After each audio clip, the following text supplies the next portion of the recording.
Welcome to the bay here. This is McNabb's Bay, or the Malagash Basin. It's Canada's first oyster farm. Dates back to 1866 when a fellow by the name of Alexander McFarland. And he seen something down in the US. He seen them selling oysters. And that was a bit of a shock because the oysters were always the food of the poor people, like lobsters and clams. He went to the McNabbs and he said, look, we're going to farm oysters. Well, McNabb didn't want to take it on himself, so he said, I'd like to involve my best friends. And his best friend was Stephen Purdy, my great-great-grandfather.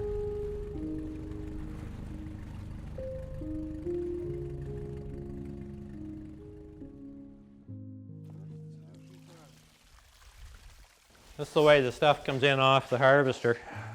With the clams, it's not a problem. They're all nice and perfect, and no work to do to them.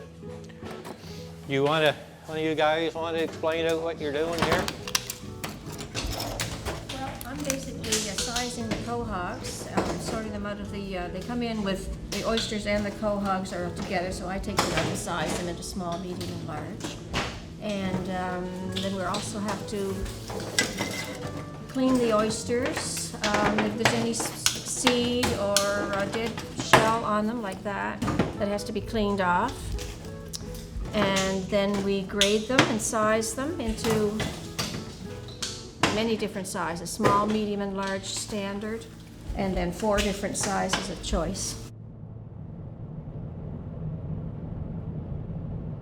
I always loved oysters, and when I was a kid I would move them around the shore to make sure I had oysters for the next year. And when I developed the farm and some other businesses, I needed a way of relaxing. And it's nice if you can find a way of relaxing that actually makes you money. So I got a commercial oyster license. I would go out tonging oysters and fishing and give me time to think and be away from everything. Then when we had to make some changes through a number of business circumstances.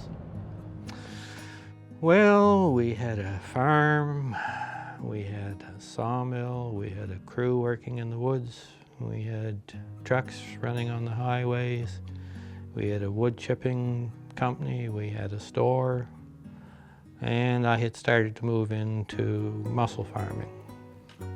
So it was employing quite a few people, and it was quite hard on the head most of the time. But anyway, not all things are the right thing for a person, and I guess probably 7 fires in 6 months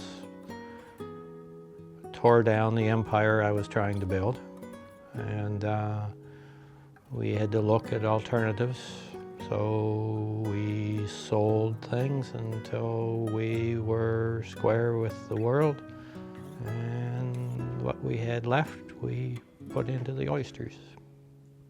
I guess maybe those fires were what was needed to set me on this track.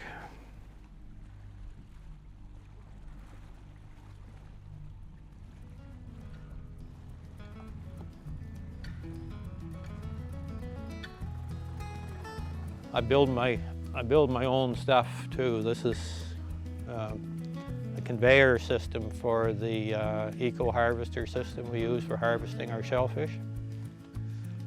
And I got a few more ideas for stuff in the back of my head, but getting them sometimes from the back of your head out into the actual world takes time.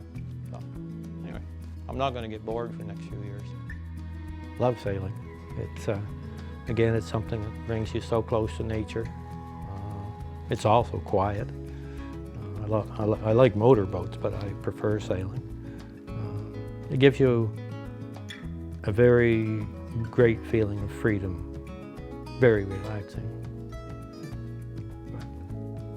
Can't quite do as much as I'd like, but that's okay too. My greatest joy is when there's myself and when Rachel or any of my children and their children, when we're all together doing something, it's just something that's a part of our heritage, our DNA. I don't know how much longer it can be continued, because our world has switched, you know, so much and so far away from that. But with us here yet, we've been able to continue that.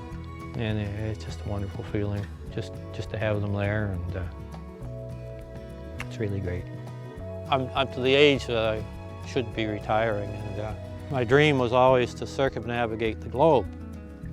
So I bought the boat I could do it in, and now I'm going to work on it, and it'll be a floating cottage for around the Gulf of St. Lawrence when I get a little more spare time.